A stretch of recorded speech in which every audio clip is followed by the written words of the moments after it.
మా కోడలు చీరకేనో చేయాలి. కోడలకి 1,001 రూపాయి చీర, కూతురికి 1,000 రూపాయలు చీర.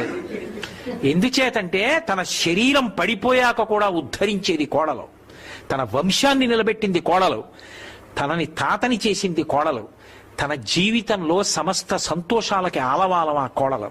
అటువంటి కోడల విషయంలో రూపాయి ఎక్కువ పెట్టాలి తప్ప తక్కువ పెట్టకూడదు. కూతురు కన్నా కోడలు గొప్పది. నేను చెప్పట్లేదు, ఈ మాట శాస్త్రాలు చెప్తున్నాయి. నా కూతురు ఒక ఇంటి కోడలు, అప్పుడు దాన్ని మా అలమావగారు చూసుకోవాలి.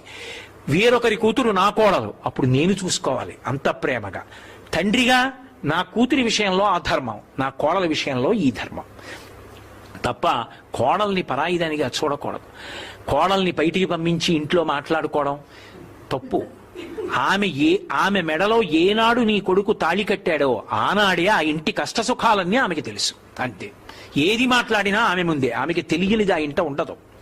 అది మొదట ఎవరు పాటించాలి?